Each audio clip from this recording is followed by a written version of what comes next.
Assalamualaikum warahmatullahi wabarakatuh. Salam sejahtera buat kita semua. Terima kasih telah menonton video ini. Materi kuliah kali ini adalah tentang nilai dan norma konstitusional Undang-Undang Dasar Negara Republik Indonesia tahun 1945. Ini adalah bahasan keempat atau bab keempat dari mata kuliah Pendidikan Kewarganegaraan. 3 bab yang lalu kita telah membahas tentang urgensi mata kuliah pendidikan kewarganegaraan ini.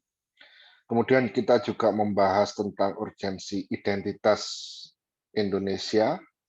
Kemudian kita juga membahas tentang urgensi integrasi Indonesia. Nah, yang keempat kali ini kita akan membahas tentang nilai dan norma konstitusional. Sedikit mengulas tentang bahasan yang lalu, bahwa sebagai sebuah nation state atau negara dengan bersuku-suku, berbangsa-bangsa, banyak agama, banyak ras, dan sebagainya, itu kemudian berkomitmen untuk menjadi satu, menjadi identitas Indonesia, itu memerlukan sebuah kemauan bersama. Jadi semangat integrasi untuk menjadi satu, ya, itu dibutuhkan kemauan bersama atas suatu cita-cita bersama. Untuk itu perlu adanya konstitusi, perlu adanya peraturan perundang-undangan, ya, perlu adanya aturan main atau bahasa mudahnya adalah kesepakatan bersama untuk menjalankan kehidupan jadi satu ini dalam berbangsa dan bernegara. Nah, untuk itu mari kita bahas di bab ini.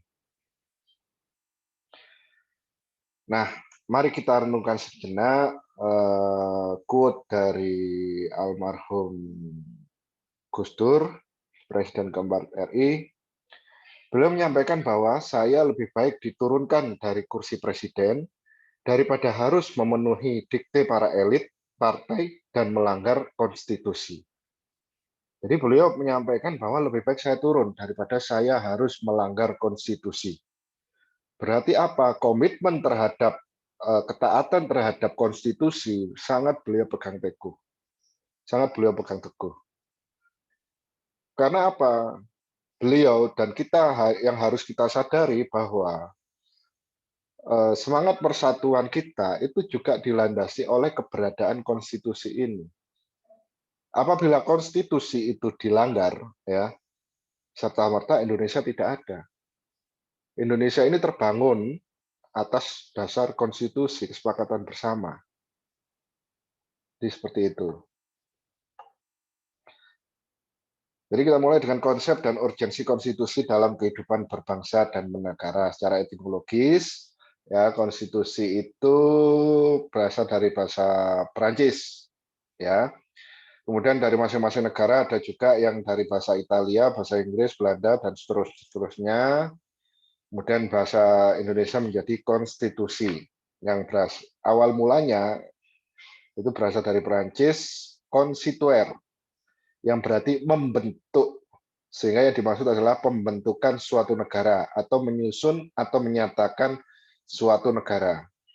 Konstitusi mengandung permulaan dari segala peraturan mengenai suatu negara, atau dengan kata lain bahwa konstitusi mengandung permulaan dari segala peraturan mengenai negara, menurut Projodikoro. Jadi di sini jelas bahwa konstitusi merupakan pijakan awal suatu pembentukan. Menurut Soli Lubis, pembentukan suatu negara.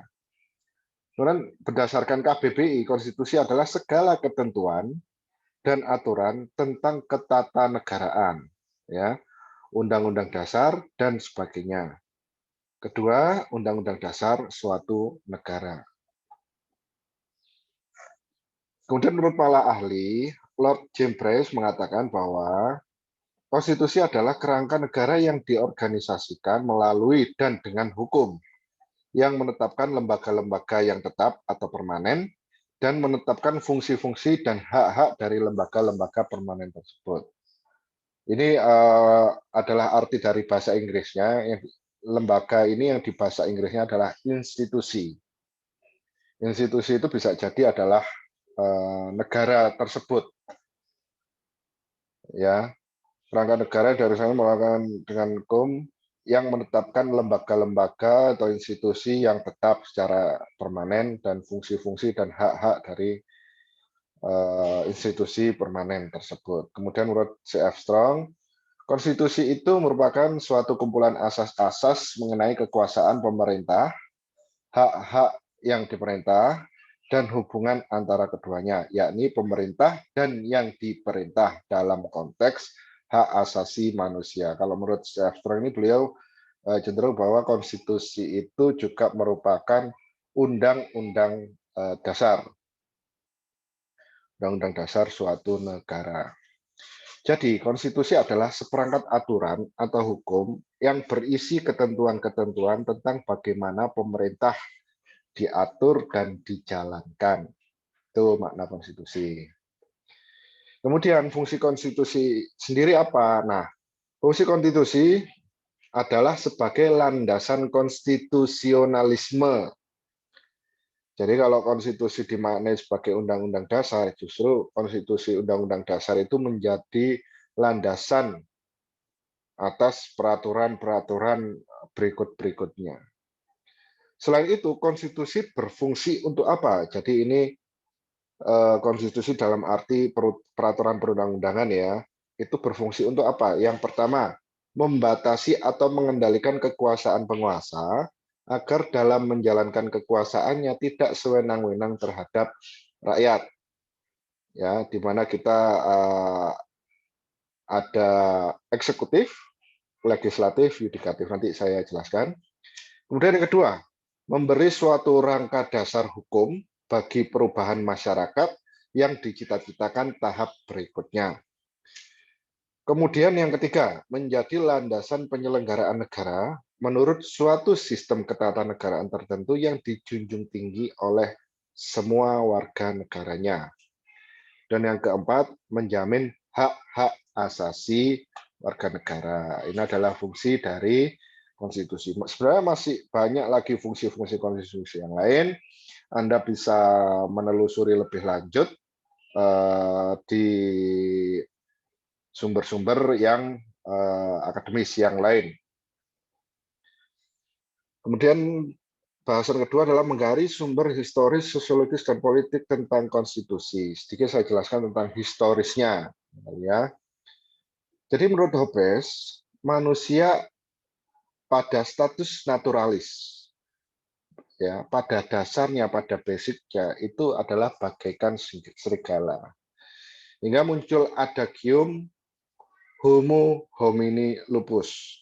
Man is a wolf to his fellow man. Yang artinya adalah yang kuat mengalahkan yang lemah. Ya, kita lihat di meme sebelah kiri ini, karikatur sebelah kiri ini, di mana yang kuat mengalahkan yang lemah. Tentu dari karikatur ini kita bisa lihat yang paling lemah siapa, tentu yang paling bawah. Gitu kan, yang paling bawah. Nah, untuk melindungi hal-hal yang lemah ini perlu adanya konstitusi. Lalu timbul pandangan bellum omnium contra omnes. Ya, saya kurang paham cara apa spellingnya, mohon maaf. Perang semua lawan semua. Hidup dalam suasana demikian pada akhirnya menyadarkan manusia untuk membuat perjanjian antara sama manusia yang dikenal dengan istilah factum unionis. Nah, coba kita bayangkan ketika kita bersatu menjadi suatu negara, gitu kan, tanpa dilandasi konstitusi, tentu orang akan berjalan menurut keinginannya sendiri dan seenaknya sendiri. Itulah fungsi dari konstitusi. Itu mengatur kebersamaan bahwa kita ada hak, juga ada kewajiban. Nah, bahasan tentang kewajiban dan hak ini antara negara dan warga negara itu akan dibahas di bab 5. Ini akan sangat relate dengan bab 5 nanti.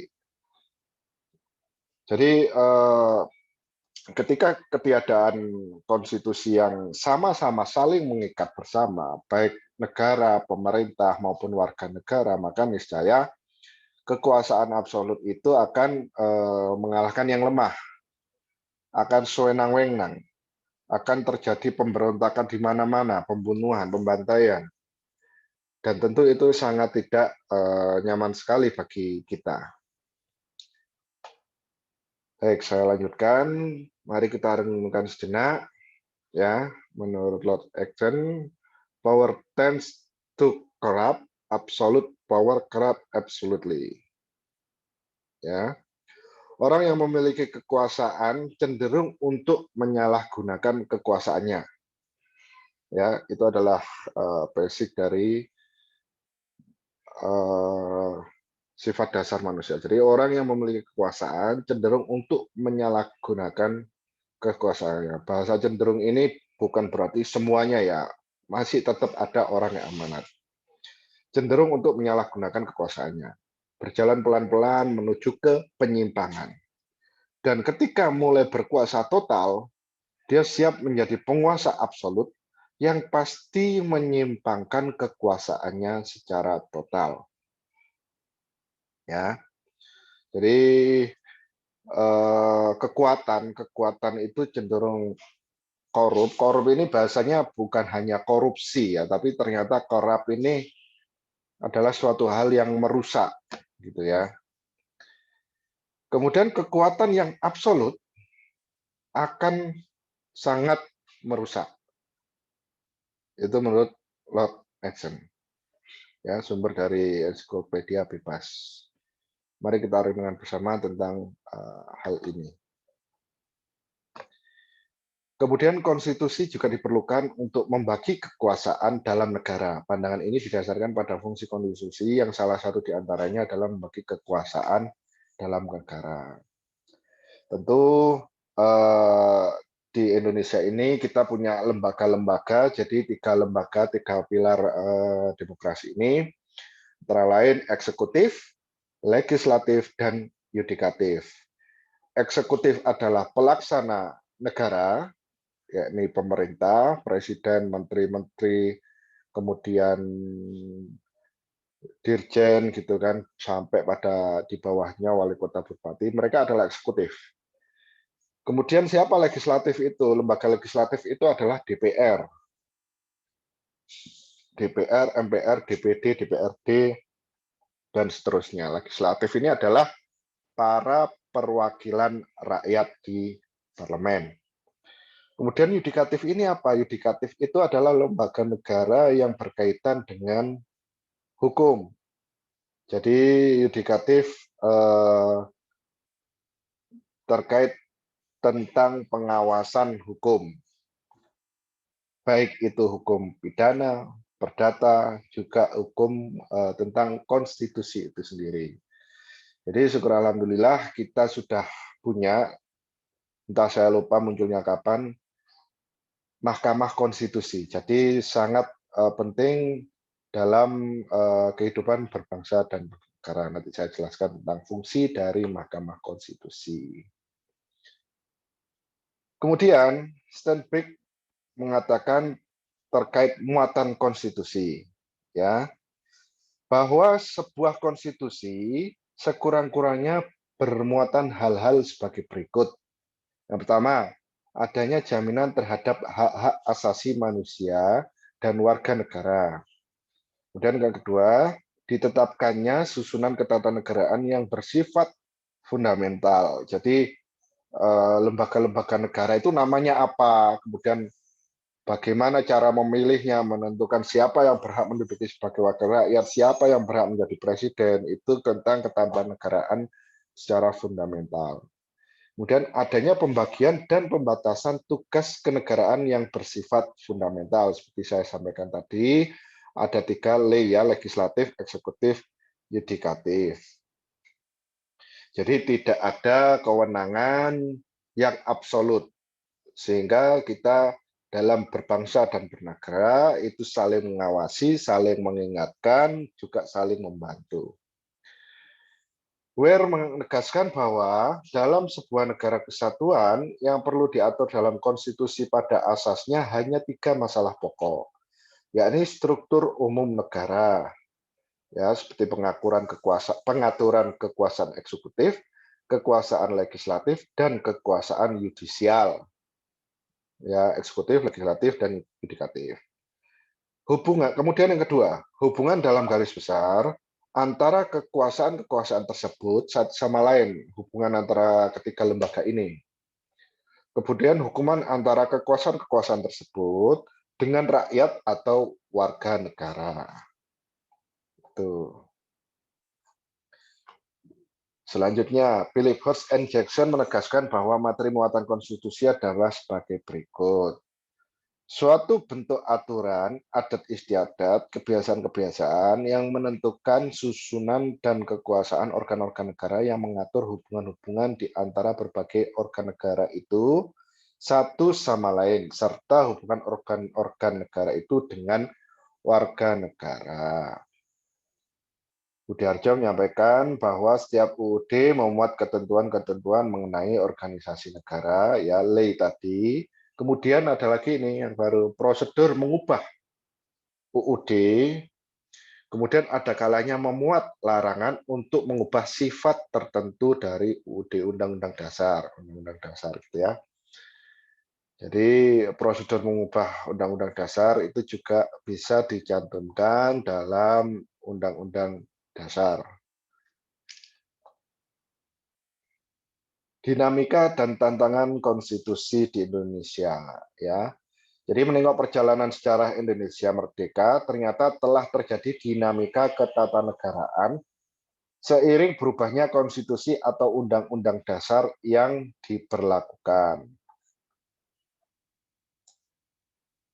Mengapa demikian? Karena sejak semula Undang-Undang Dasar Negara Republik Indonesia tahun 1945 oleh Bung Karno sendiri dikatakan sebagai UUD kilat yang akan terus disempurnakan pada masa yang akan datang sesuai dengan zamannya.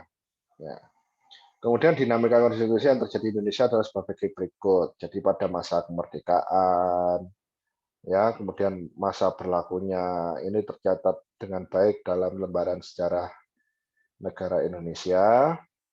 Kemudian ada pernah kita konstitusi RIS Republik Indonesia Serikat, ya di situ juga Republik gitu, ada Serikat gitu ya, Republik Indonesia Serikat.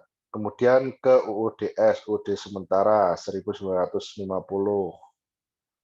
Kemudian kemudian ke UUD NRI 1945 masa Orde Lama. Kemudian UUD NRI 1945 masa Orde Baru. Ini adalah dinamika perubahan Undang-Undang Dasar kita.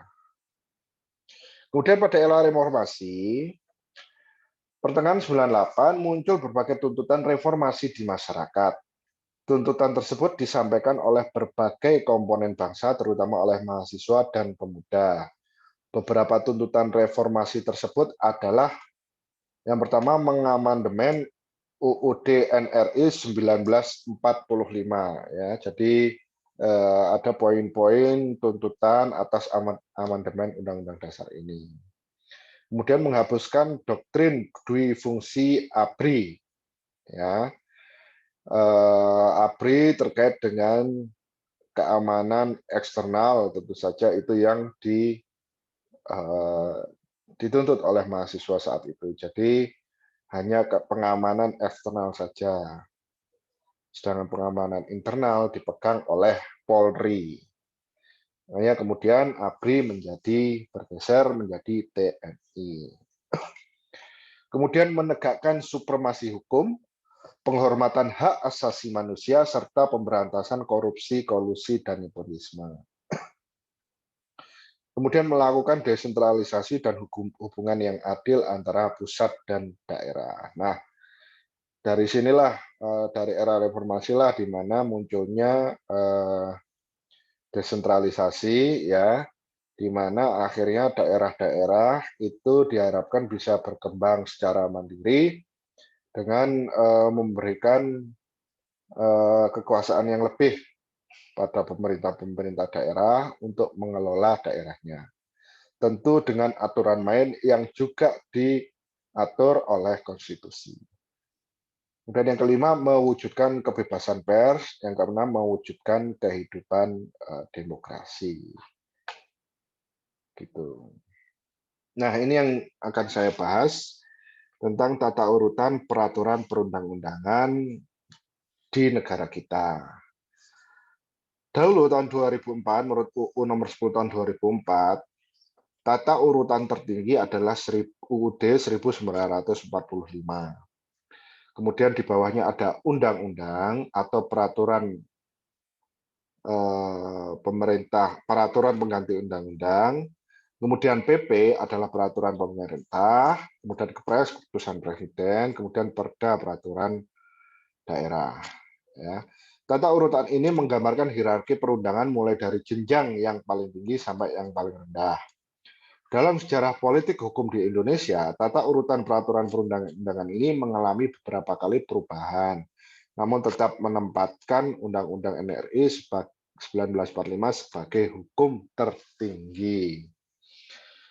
Nah, kemudian saya lanjutkan pada tahun 2011, jadi perubahan undang-undang yang menetapkan bahwa peraturan tertinggi ya tetap Undang-Undang Dasar 1945, kemudian TAP MPR atau ketetapan MPR, ya Majelis Permusyawaratan Rakyat, di mana MPR komponennya terdiri dari DPR dan DPD, Dewan Perwakilan Rakyat, ya, dan Dewan Perwakilan Daerah, MPR. Kemudian undang-undang atau Perpu.